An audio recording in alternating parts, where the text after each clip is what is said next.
Assalamu alaikum wa rahmatullah wa barakatuh. Paix sur ceux qui suivent la guidée. Paix et bénédiction sur le prophète sallallahu alayhi wa sallam, sur ses compagnons, ses amis, sa famille, ainsi que sur tous ceux qui le suivront de bonne foi jusqu'au jour du jugement. Alors, le rythme soutenu continue. S'accrocher, hein, c'est comme ça. Après avoir fait diagnostiquer les raisons, souffrance, tristesse, dépression, etc. Là-dessus, j'ai dormi mes 5-6 heures habituelles. Et je reviens avec la suite qui est comment, en parole directe, j'ai envie de dire, c'est comment on sort du trou, en fait. Comment on sort du trou dans lequel on est. Chacun avec nos trucs, qui sait ci, qui sait ça, bon. Tout le monde a son bottin d'histoires et d'excuses, etc. Ces drames, on croit être seul au monde, et en fait, c'est absolument pas le cas. Il y a pire, il y a mieux, il y a plus grave, il y a moins grave, etc., etc. Comment on sort du trou? On sort du trou en se disant, premièrement, que on peut pas se payer le luxe de déprimer, de voir tout en noir, de plus avoir d'énergie, de plus avoir envie de rien. On peut pas... Même si tout nous pousse à ça, c'est pas un chemin acceptable. C'est pas un chemin de vie, c'est un chemin de mort. Lente, mais de mort. Et nous ne sommes pas là pour mourir, on est là pour vivre. Vivre avant de mourir, oui. Mais vivre, c'est-à-dire de prendre des coups, de prendre des flèches, de prendre des crachats. On prend, mais on vit. Et on continue à hurler. Et on continue à lever le sabre. Et on continue à retourner au combat. On est là pour ça. Tous, hommes, femmes, on est là pour ça. On n'est pas là pour se cacher, se mettre dans un trou, survivre à tout prix. Non. On va de toute façon tous mourir. Tôt ou tard. Des fois, on croit que tous nos problèmes sont résolus. On dit « Ah, finalement la retraite, finalement je vais profiter de la vie. Après 40 ans de travail, de sacrifice, enfin, je vais retrouver ma petite maison en Provence et on va profiter de la vie avec madame. » Allô, monsieur? Nous venons de faire les tests sur votre prise de sang, machin. Veuillez venir, nous devons vous annoncer que malheureusement, vous avez un cancer foudroyant. Il vous reste 6 mois. Bam! Et voilà. Cessez les projets lointains, un jour, non, là, tout de suite, maintenant. Maintenant. Révoltez-vous. Prenez des risques. N'ayez pas peur de prendre des coups. N'ayez pas peur de vivre des déceptions. Parce que même si vous vous cachez, ce qui vous a été destiné vous atteindra. En termes de maladie, d'épreuves, de mort, ce qui vous a été destiné vous atteindra. Donc, fais. Fais. Oui, les gens, on en a assez parlé, hein. Ils sont décevants, ils sont petits, ils sont médiocres, ils sont peureux, oui, mais ils sont là, autour de nous, il faut vivre avec, quoi. Mais nous, on veut vivre en combattant. On veut donner un sens à notre vie. C'est très important, la mentalité de départ, avant de venir avec des choses techniques. Alors aussi, pour vivre, il faut se mettre dans une situation qui donne l'envie de vivre. Qu'est-ce qui donne l'envie de vivre? La vie. Si vous êtes tout seul ou toute seule dans un studio, le ciel est gris, il pleut, personne ne vous parle. Comme je m'ennuie, tiens, je vais lancer le nouvel audio du vieux fou Abou Rayhan. Ça va me distraire. En général, parfois il est marrant, parfois il est excentrique. Ça mettra de l'ambiance dans ma vie, tiens. Pas de responsabilité. Pas d'enfants emmenés à l'école. Pas de repas à préparer pour un mari, pour une femme. Personne à soigner.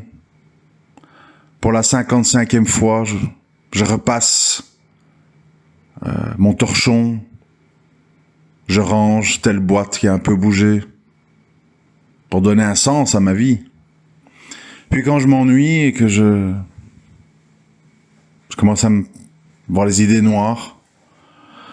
Ah ben tiens, l'audio d'Abou est fini, il a duré que 40 minutes. Passons au swapping TikTok. Ça m'occupera. Jusqu'à la prière de Dor. Puis là, je vais prier et puis je ferai une petite sieste. Puis ma journée va passer. Jusqu'à la suivante. Et la suivante. Et la suivante. Et je meurs à petit feu. Je n'existe pour personne. Ma vie n'a aucun sens. Je n'apporte rien. Je vis. Je mange. Je vais aux toilettes. Je vais à mes rendez-vous. Médecins, dentistes, services sociaux. Bus, tram. Je mets mes écouteurs. Et puis je rentre chez moi et tout recommence. C'est la vie de la plupart des gens, ce que je viens de décrire. Et cette vie-là n'a aucun sens. C'est la vie des gens qui se cachent, ne font pas les sababs pour changer de vie, ont peur, se méfient, et ça mène à ça. Tout simplement. Donc, c'est important pour le croyant de comprendre ça, pas de subir sans comprendre. Et de bien se rendre compte, ce qui m'a été destiné m'atteindra. Alors, bien sûr, on ne demande pas aux gens d'être fous, de prendre tous les risques, de faire tout et n'importe quoi, etc. Mais on leur demande d'accepter, de prendre sur eux l'incertitude, etc. Vous savez, à la limite, j'ai envie de dire, quand on est comme ça, très très peureux, etc., bah, la prison est une sorte de destination idéale, hein, finalement, si on réfléchit bien. Parce qu'en fait, ce sont des gens qui se mettent dans une prison volontaire. Mais le problème, c'est qu'il faut payer. En prison, on paye rien. C'est les gens qui payent des impôts qui payent les détentions des prisonniers. Si vous réfléchissez bien à votre situation, vous êtes dans la situation d'un ou d'une détenue, sauf que vous devez tout payer vous-même. Laisser faire, machin, électricité, prendre l'argent des APL pour payer 3/4 du loyer, puis rajouter ce qui manque, faire vos courses, faut se déplacer, etc. Prison, vous avez votre cellule, vous la décorez comme vous voulez, pas de loyer à payer, pas de cuisine, on vous amène à manger à la porte, pas de chauffage, électricité à payer, vous avez votre petite télé, vos livres, votre table pour écrire, votre évier, votre toilette. Finalement, c'est quoi la grande différence? Pas grand-chose, hein. Ah oui, il n'y a pas le net, effectivement. Ça, c'est le problème. Ah, il y aurait le net, je crois qu'on fait tous la file pour aller en prison, hein, finalement. Puisque les gens vivent des vies virtuelles et s'en trouvent très heureux, ils ont peur de la vie réelle. Oh là là, voyager, me marier, avoir un enfant, oh là là, quelle expédition terrible. Et pendant ce temps-là, t'as le koufar qui grimpe l'Everest et qui crève en haut à 8000 mètres d'altitude pour ses passions. Ou les gens qui traversent toute l'Europe jusqu'au fin fond de la Chine à vélo, qui dorment dans des tentes, vivent des aventures. Pendant ce temps-là, le musulman, il se cache. Peur de tout et de tout le monde. Tout est un drame. Oh là là, je suis victime d'islamophobie. Il y a la police qui m'a fait encore un contrôle d'identité, il y en a marre. Oh là là, la grande épreuve. T'as dû donner ta carte d'identité à un flic. Oh mon Dieu, c'est terrible. J'ai vécu le drame de ma vie. Je sais pas si je vais réussir à m'en remettre. Ce matin, j'ai eu une perquisition. Ils sont rentrés chez moi, ils ont vu mes affaires, puis ils sont repartis. Oh là là, j'ai vécu quelque chose d'atroce que je n'oublierai jamais. Voilà les musulmans d'aujourd'hui. Peur de tout. Peur de tout. Le prophète sallam, il avait dit, faible comme l'écume, pourquoi nous serons peu nombreux? Non, vous serez nombreux, mais vous aimerez la vie d'ici-bas et vous aurez peur de la mort. Bon, la mort, on peut encore dire, oui, on a tous peur de la mort, parce que fatalement, on quitte les choses qu'on connaît pour quelque chose qu'on ne connaît pas, qu'on imagine. Donc l'inconnu fait toujours peur. Mais nous, ici, c'est un autre level. Hein. Peur de tout. Peur de tout. Au point qu'on vit une vie de détenu en liberté. On est comme possédé, enchaîné par nos peurs. Oui, mais si je me marie, je vais devoir supporter l'habitude de l'autre. Et lui, il va voir mes défauts. Donc, je vais me sentir humilié. Donc, c'est mieux que je reste seul. Et c'est comme ça, en fait. Les gens, ils sont là à se rendre malades, en fait. Au lieu de se dire, j'ai des défauts et des manquements. Lui aussi. Bon, on va s'entraider. On progressera dans le mariage. Je n'épouse pas un ange, il n'épouse pas une sainte. Nous sommes des musulmans, on se bat. Musulmans occidentaux, beaucoup de faiblesses, beaucoup de mauvaises habitudes. Bon. Mais c'est mieux de combattre à deux que seul. On est ensemble pour affronter la vie, faire les courses, porter les paquets, rassembler les loyers, rassembler les factures, s'entraider si je suis malade. Il peut assumer les tâches, je peux assumer les enfants. S'il est malade, je peux le faire moi. Tout a gagné, en fait. Mais Shaitan se joue de nous. Et si, après que tu l'as donné ton cœur, il te trahit et il te parle de ceci, tu vas être déçu, tu vas encore souffrir. Reste seule, ma fille. Reste seule, tu es tellement mieux seule. Et c'est comme ça, ça fonctionne comme ça, en fait. Ça fonctionne comme ça. Et alors les gens, évidemment, ils se l'avouent jamais. Mais non. Hier, j'ai lu un commentaire, je sais plus de qui, mais... C'était comment encore? Oui, en fait, tu nous as conseillé dans un audio de protéger nos matrices. Donc, moi, je mets ce conseil en application... Et je me méfie de tout le monde, et je me marie pas, et je reste seul pour protéger ma matrice, etc. Oui, mais bon, faut pas jouer avec mes mots, et changer le sens de ce que je dis. Faut pas être malhonnête. J'ai dit, effectivement, je le redis maintenant. Je dis, mes sœurs, protégez vos matrices. Ça veut dire, ne faites pas d'enfants à la légère avec le premier venu. Sous prétexte que, comme d'habitude, barbe, l'arabe, gna nanana, il vient de mon bled, mes parents, je sais pas quoi, bon.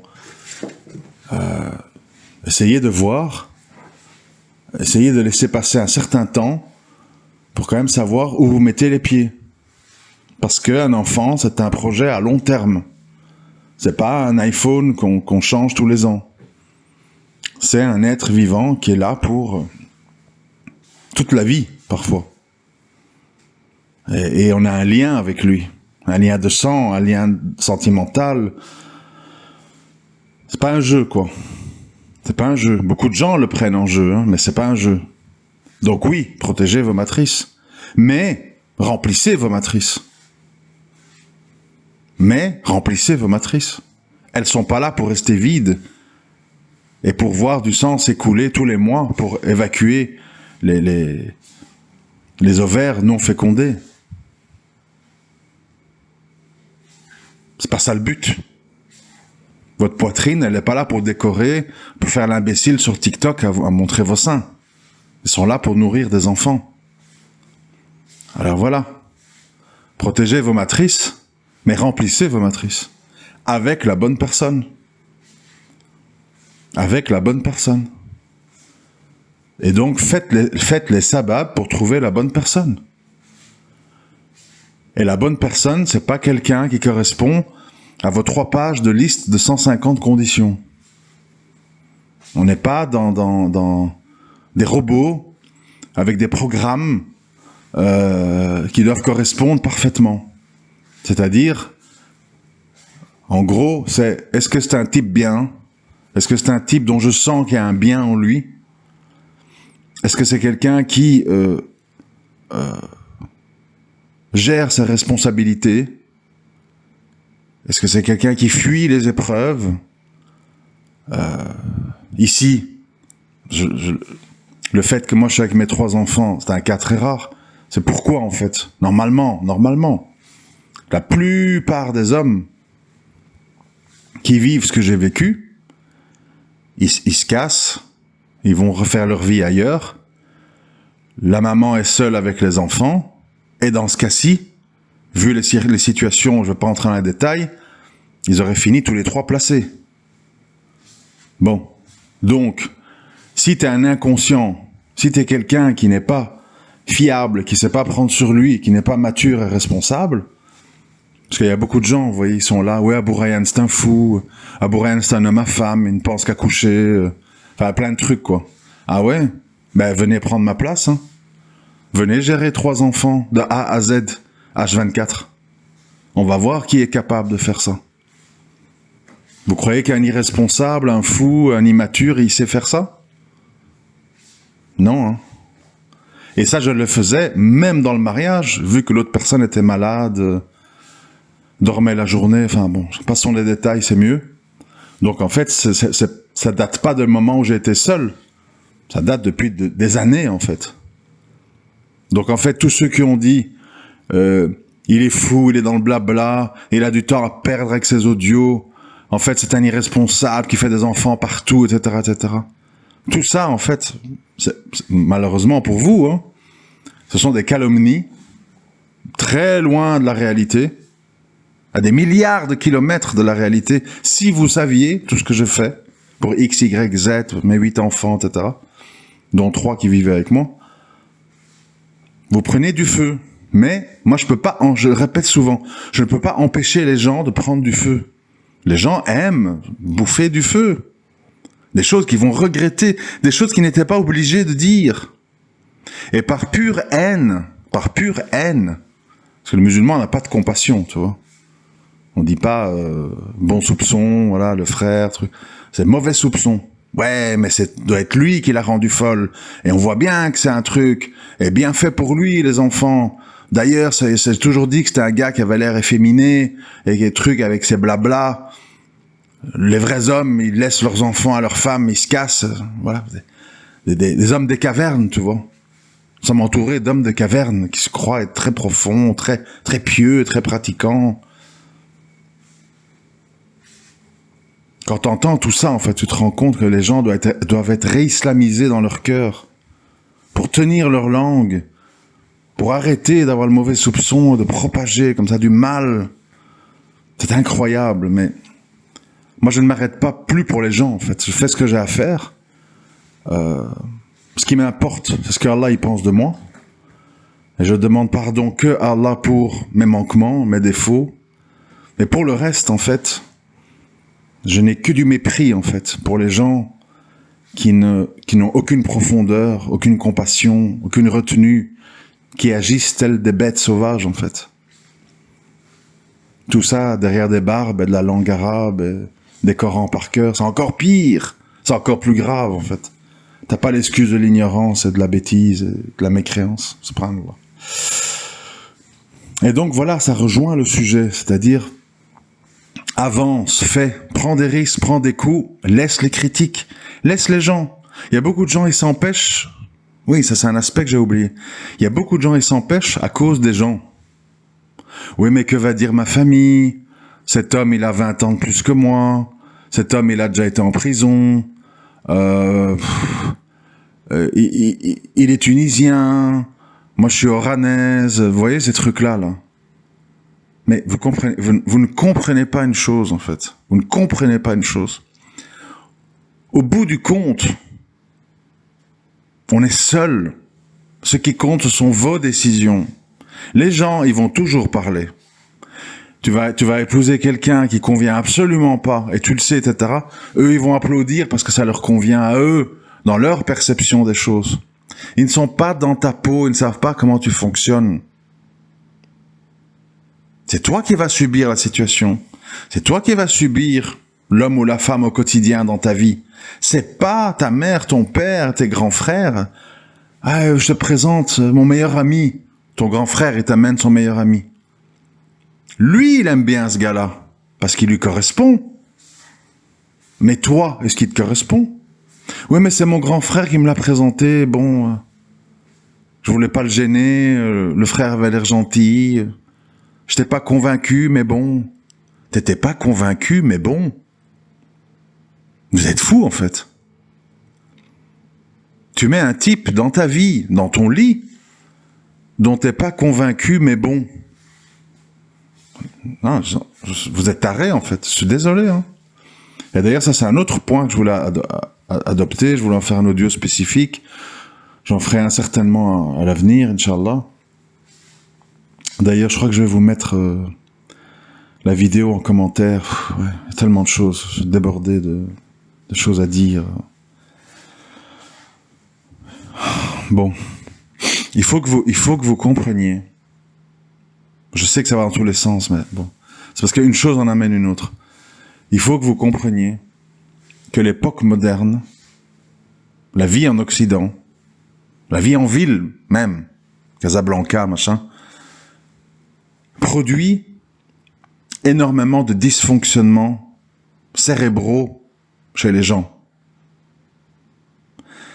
Et il faut savoir que vous-même, et peut-être beaucoup de gens qui vous entourent, ou que vous connaissez, vous allez jamais l'admettre. Parce que le nefs, non, pas moi, c'est les autres, machin. Mais il y a de plus en plus de gens qui ont des pathologies mentales. Et vous aurez beau prier, faire 500 000 heures de Rokia, etc. Si vous avez des pathologies mentales, elles sont là. C'est quelque chose d'organique, de cérébral. Ce n'est pas quelque chose de al-Ghaib. C'est un tabou chez les musulmans. C'est un grand tabou. Mais c'est une des raisons qui fait que beaucoup de musulmans ont des comportements complètement irrationnels, de l'auto-sabotage, de l'autodestruction et de l'impossibilité finalement d'appliquer dans la vie réelle des choses de base de leur religion. Solidarité, fraternité, bon soupçon, patience, endurance, choses de base. Parce que beaucoup de musulmans, dû à leur environnement familial, à leur vie en France, aux épreuves subies, à l'environnement, ils ont des troubles mentaux. Ça, il faut le savoir aussi. Et à un moment donné, il faut voir la réalité en face. Ça ne sert à rien de faire semblant de rien ou de s'embarquer avec des innocents ou des innocentes et de faire subir ce que moi j'ai subi 8 ans, parce que sans doute je suis un peu masochiste, un peu fou pour accepter ça, mais j'avais pas beaucoup de choix, parce que voilà, quand tu es compassionnel et qu'il y a 3 enfants, tu ne peux pas comme ça en un claquement de doigts résoudre ce genre de problème. Tu essayes toutes les pistes avant de baisser les bras.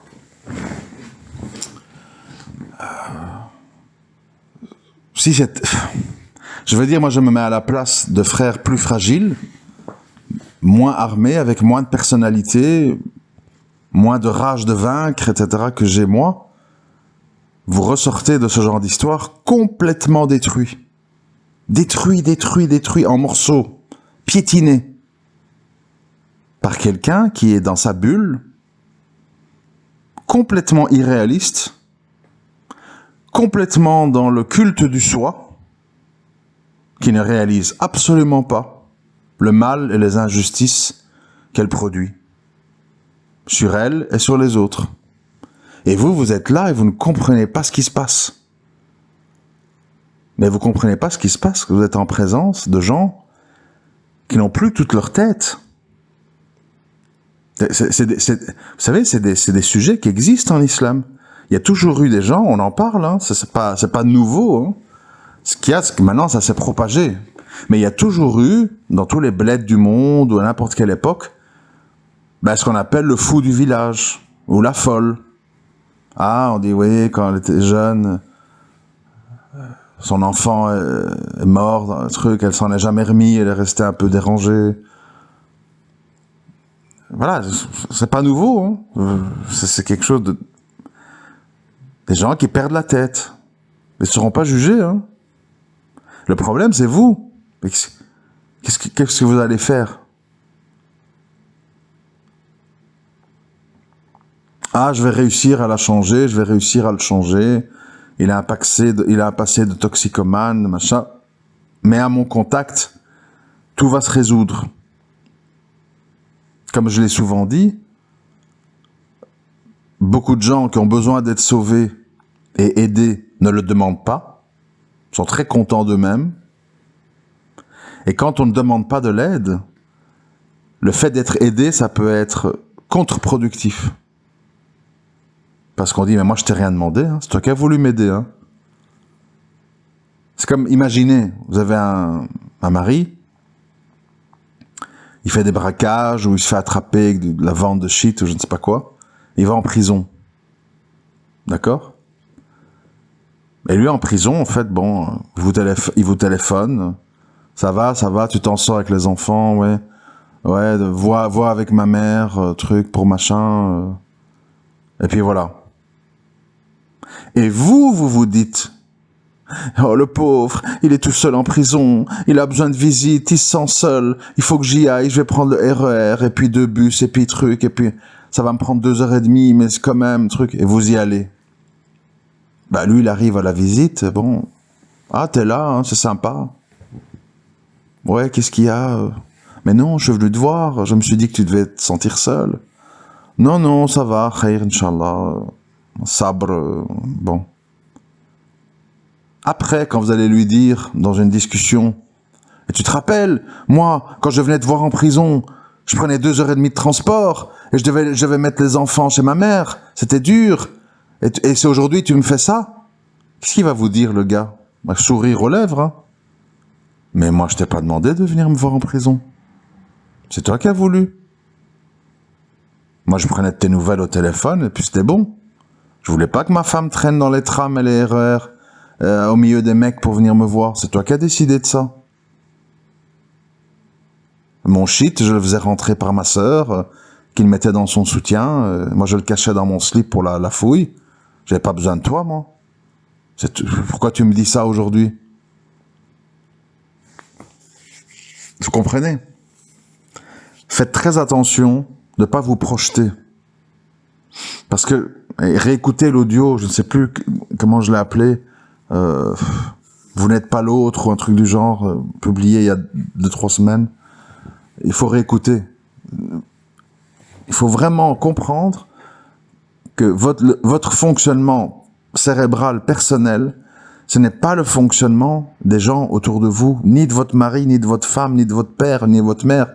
Les gens, ils ont une programmation mentale particulière, bien à eux.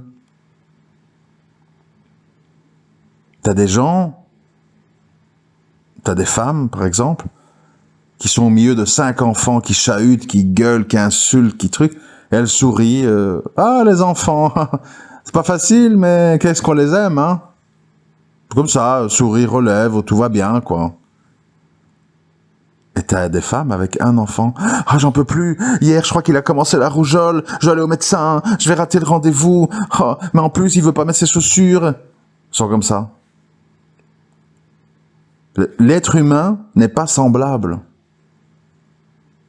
Ce qui paraît logique pour l'un est illogique pour l'autre. Ce qui paraît insultant pour l'un n'est pas pour l'autre. Et aujourd'hui, nous sommes dans une époque où il y a des gens, hommes et femmes, musulmans ou non, qui ont des pathologies lourdes de type bipolarité, burn-out, borderline, schizophrénie, sociopathie, psychopathie, plein de trucs. C'est des noms qu'on met sur des comportements. Ce qui compte, c'est pas le nom, c'est le comportement. Il y a des gens, sociopathes par exemple, ça leur fait ni chaud ni froid de vous voir pleurer, de vous voir désespérer, d'entendre des mots d'amour. Je tiens à toi, tu es important pour moi, je t'aime, machin. Il dit, mais qu'est-ce qu'elle a, celle-là, se rendre ridicule avec ce truc-là? Pourquoi elle pleure maintenant? Qu'est-ce qu'elle a l'air bête, avec ses yeux rouges, ça la mochit. Ils sont comme ça. Et vous dites, mais je suis devant un monstre, je suis devant un démon humain. T'es devant quelqu'un, tout simplement, qui ne connaît pas l'empathie, qui te regarde comme s'il voit un animal, comme ça, de loin. Tu comprends pas, en fait. Toi et moi, on roule en voiture. Il y a un renard qui passe et on roule dessus. On sent son corps sous nos roues. On va en être malade. On va s'arrêter, la bête qui agonise, il y a du sang sur la roue.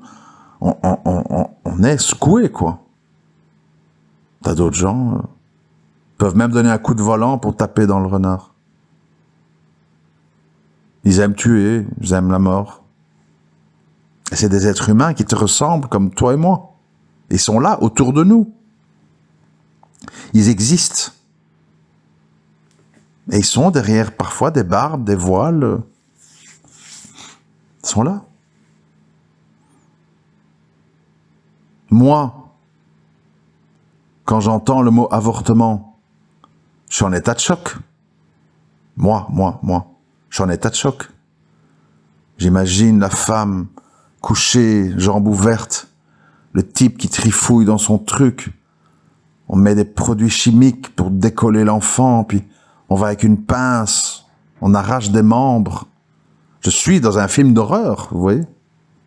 J'ai envie de vomir. Si je devrais amener ma femme dans un planning familial à avorter, je ne sais plus me regarder dans un miroir. Et t'as des femmes qui se font avorter. Qu'est-ce qu'il y a? Bon, il n'y a pas consensus de savants. Si c'est avant 12 semaines, c'est pas bon. Faut pas en faire une maladie. De toute façon, il n'est pas encore né, il n'y a pas l'âge de raison. Ce n'est qu'un amas de viande. Bon, faut pas dramatiser, quoi. T'as des femmes, ils te disent ça, comme ça. C'est une lettre à la poste, quoi. Bon, qu'est-ce qu'il y a? Oh là là, tu fais des manières, tu rends tout très compliqué. Si vous n'êtes pas préparé à ce que je vous dis, vous pouvez finir fou, en fait. Moi, ça m'arrive fréquemment, en fait. Je suis devant des gens, je dis, est-ce que je suis devant un être humain ou un animal, en fait, ou un démon? Ça m'arrive souvent. Et il faut savoir gérer ça. Parce que oui, il y a des démons humains. Oui, il y a des gens qui sont plus proches des animaux que de l'humain. Et ils ont l'air d'être humains. Beaucoup. Il faut être préparé à ça. Et les gens qui ne sont pas comme ça, j'arrête pas de vous le dire, en fait. Et que vous vous appelez HPE, HPI, adamique, tout ce que vous voulez. Vous devez absolument vous rassembler, vous devez vous entraider, parce que vous allez vous retrouver ensevelis sous les démons et les animaux. Et vous allez devenir fou.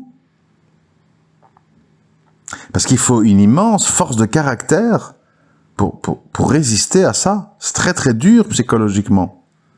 C'est très très dur.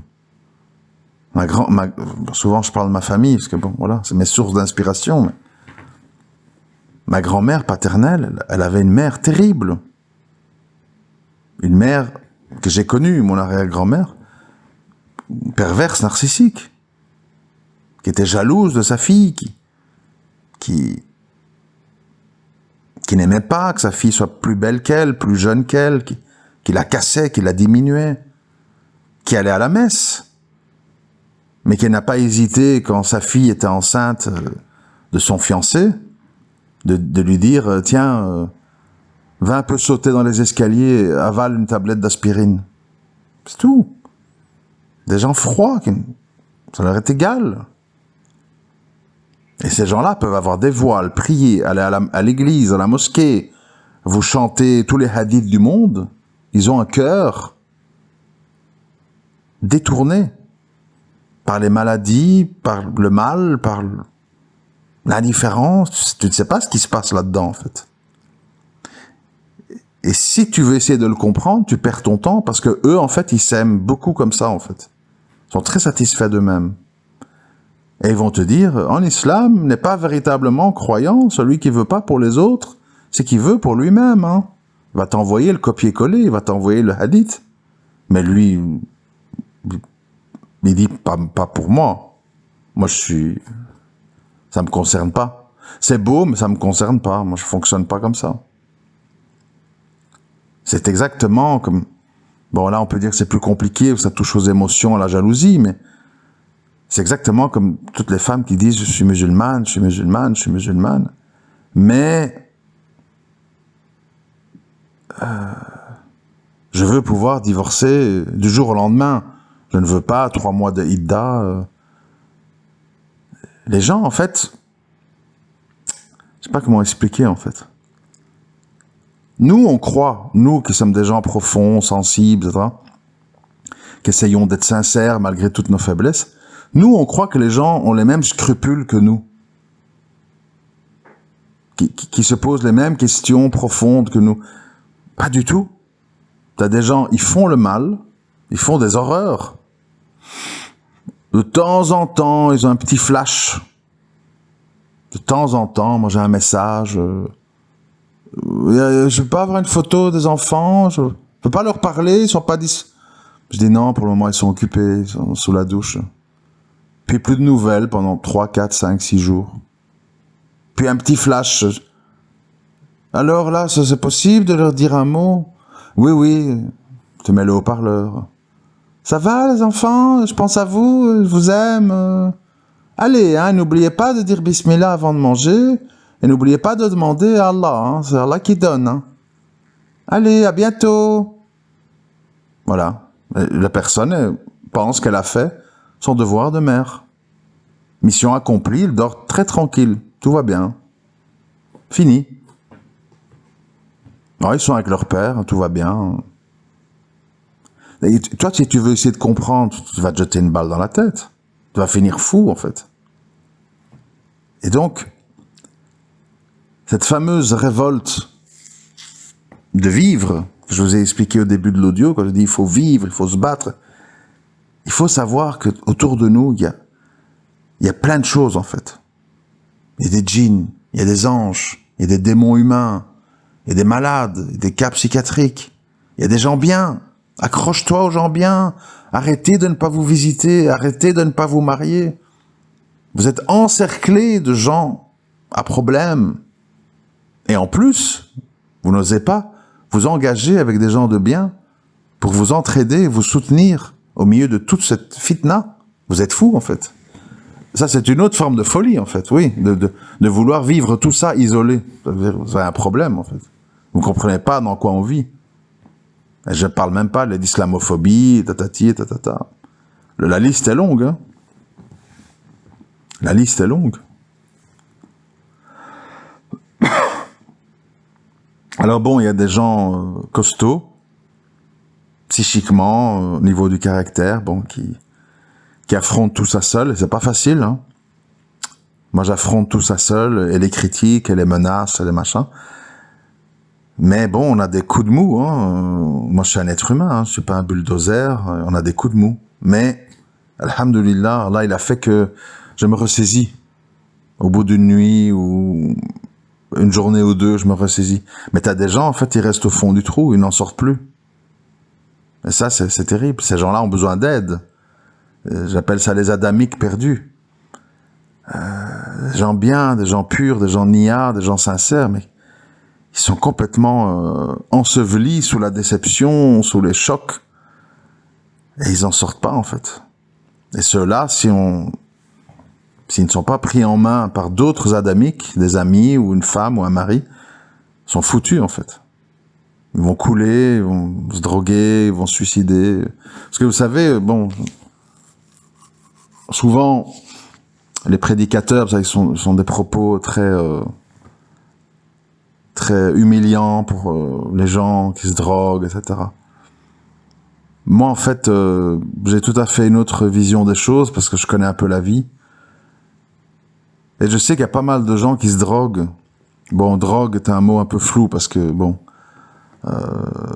qu'est-ce qu'une drogue, qu'est-ce qui n'est pas une drogue, qu'est-ce qui est un médicament, qu'est-ce qui n'est pas un médicament, qu'est-ce qu'un psychotrope, qu'est-ce qu'une drogue douce, qu'est-ce qu'une drogue dure, bon, tout ça est assez flou, hein. Donc les gens répètent ce qu'on leur dit, en gros, l'alcool c'est super normalisé, tout le monde peut boire, tous les supermarchés te vendent des caisses et des caisses de bouteilles de vin, tout le monde valide, sauf les médecins, mais ça tout le monde s'en fout. Les médicaments, les psychiatres en prescrivent à la tonne, Xanax, Prozac, truc, machin. T'as plein de gens, t'as des millions de gens ici en Belgique qui sont sous médicaments. C'est une drogue, c'est pas une drogue, ça se discute.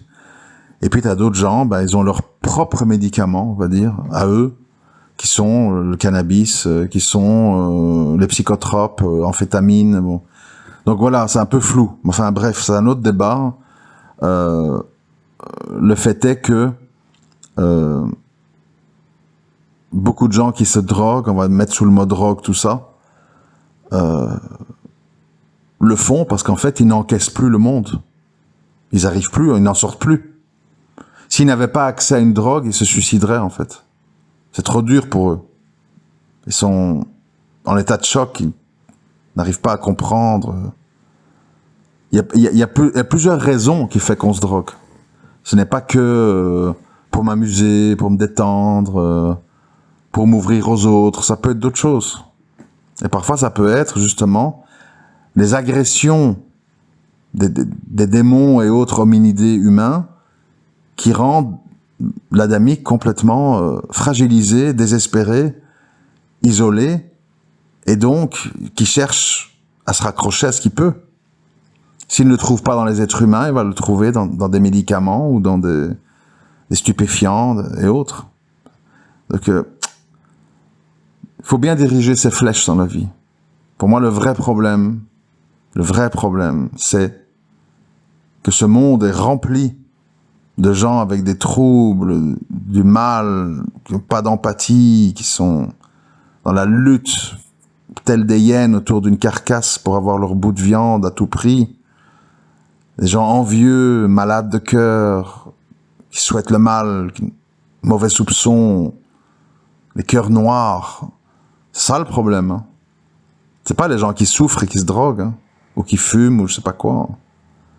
Oui, c'est pas bien, mais c'est des gens qui souffrent, qui sont des victimes de ces démons humains. Pourquoi on va tomber sur les victimes? Ils sont déjà des victimes. En plus, tu vas dire, ah, c'est pas bien, tu te drogues, hein. Acharne-toi sur les agents du mal qui provoquent tout ça. C'est comme avec l'histoire du Maroc. Pourquoi je me suis fâché dans l'audio du Maroc? Parce qu'en fait, quand on entend, manifester, c'est pas bien, hein. Il y a la mixité, hein, bon. Mais la façon dont ces pays sont gérés par des démons humains, tout le monde ferme son claque-merde. Moi, ça m'intéresse pas, les lâches, tu vois. Qui, sous couvert de science, ne tapent que sur les petits, ceux qui souffrent. Et qui osent dire, on en a marre de souffrir. Non, tais-toi, souffre en silence. Tu vas sortir de ta bibliothèque de merde et aller aider la famille dans les bidonvilles de Casa. Moi, je suis en guerre contre les démons humains. Et souvent, ils peuvent se cacher derrière une djellaba, une taguilla et une barbe. Sachez-le. Et je suis du côté de ceux qui souffrent, même s'ils font des péchés. Moi, je suis avec ceux qui souffrent. Je suis pas avec les oppresseurs. Et ceux qui souffrent n'ont pas toujours la force de caractère que j'ai, et donc, je dois les aider, je dois les conseiller, je dois dire qu'ils ne sont pas seuls. C'est ça aussi, une des raisons, les audios, etc. Je sais ce que c'est de subir les démons humains, moi j'en ai connu, et d'être seul. C'est pas facile. Moi j'ai dû me regarder dans une glace et dire, Michael, tu peux pas flancher. Michael, ne leur fais pas ce cadeau. Michael, reste debout. Allah t'a donné la santé, t'es encore là, t'es encore vivant, combat. Ne les laisse pas gagner. Défends les innocents. Protège tes enfants. d'une mère folle qui va finir par les laisser être placés. Tu dois, c'est ta mission, tu dois te battre. Tu n'as pas le droit de flancher. Mais tout le monde n'a pas cette force-là. Et pour ces gens-là, moi je ne commence pas à les humilier. Ouais, le cannabis, les psychotropes. Non, non, non, non. Le problème, c'est les démons humains qui les poussent au bord de l'abîme. Je n'excuse pas, mais je comprends. C'est le devoir, normalement, de tout croyant, de comprendre qu'il y a des gens qui sont victimes des autres, et ça sert à rien de les condamner encore plus. Parce que déjà, ils souffrent. Déjà, ils sont isolés. Déjà, ils sont mal. Et en plus, tu leur dis, c'est pas bien, t'écoutes de la musique, tu fumes du cannabis. Tu fais quoi pour eux? Des jugements. Apporte des solutions à leurs problèmes. Enfin, c'est un autre débat dont on a déjà parlé. 46 minutes. Ouais. Qu'Allah vous aide, qu'Allah nous renforce, qu'Allah nous garde sur la voie droite, qu'Allah pardonne nos péchés, qu'Allah nous préserve des démons humains. Vous n'êtes pas seul, vous n'êtes pas seul, vous n'êtes pas seul.